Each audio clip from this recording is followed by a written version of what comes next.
പകുതി വിലയ്ക്ക് സ്കൂട്ടർ വാഗ്ദാനം ചെയ്ത് തട്ടിപ്പ് നടന്നതിൽ ഇപ്പോൾ അന്വേഷണം കൂടുതൽ ഉന്നതരിലേക്ക് കൂടി നീങ്ങുകയാണ്. മുഖ്യപ്രതി അനന്തു കൃഷ്ണന്റെ രാഷ്ട്രീയ സാംസ്കാരിക ബന്ധങ്ങളൊക്കെ വിശദമായി പരിശോധിക്കുകയാണ് അന്വേഷണ സംഘം.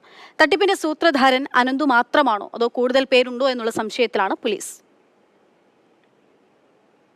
തട്ടിപ്പിൽ ഉന്നതർക്കും ബന്ധമുണ്ടെന്ന വിവരങ്ങളാണ് പുറത്തുവരുന്നത്. Sai global trust chairman KN Anandakumar തന്നെ തെറ്റിദ്ധരിപ്പിച്ചെന്ന് കാട്ടി റിട്ടയർഡ് ജസ്റ്റിസ് CN രാമചന്ദ്രൻ നായരും മുന്നോട്ട് വന്നു.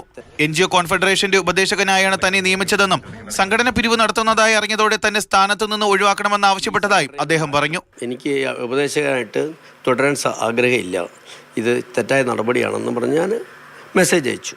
അങ്ങനെ ഡിസ്കണ്ടിന്യൂ ചെയ്ത് കഴിഞ്ഞ ജൂലൈയിലോ മറ്റാണ് ഞാൻ അയാളെ എഴുതി അറിയിച്ച അയാൾ പറഞ്ഞ് സമ്മതിച്ചു.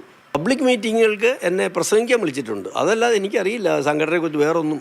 സ്കൂട്ടർ വിതരണത്തിന്റെ മുന്നിൽ പ്രധാന മുഖങ്ങളായി നിന്നവരൊക്കെ ആരോപണങ്ങൾ നിഷേധിക്കുമ്പോഴും ഓരോ ദിവസവും പുറത്തുവരുന്ന പരാതികളുടെ കണക്കുകൾ ഞെട്ടിപ്പിക്കുന്നതാണ്. അതേസമയം അനന്തകൃഷ്ണൻ തന്നെ വഞ്ചിച്ചതാണെന്നാണ് ആനന്ദകുമാറിന്റെ പ്രതികരണം. നമ്മുടെ കൂടെ കൂടുന്നവർ നമ്മളെ നന്നാക്കാനൊന്നുമല്ല, പക്ഷെ നമ്മളെ ചതിക്കാനാണെന്നുള്ള കാര്യമൊക്കെ നമ്മൾ മനസ്സിലാക്കുന്നില്ല. ഒരു 10% പ്രോഗ്രാമിൽ ഞാൻ പങ്കെടുക്കുമായിരുന്നു, ഞാൻ ചെയർമാനായിരുന്ന സമയത്ത്.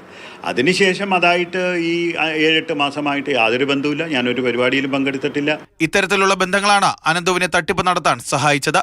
Jibin JB, Mathrubhumi news, Thiruvananthapuram.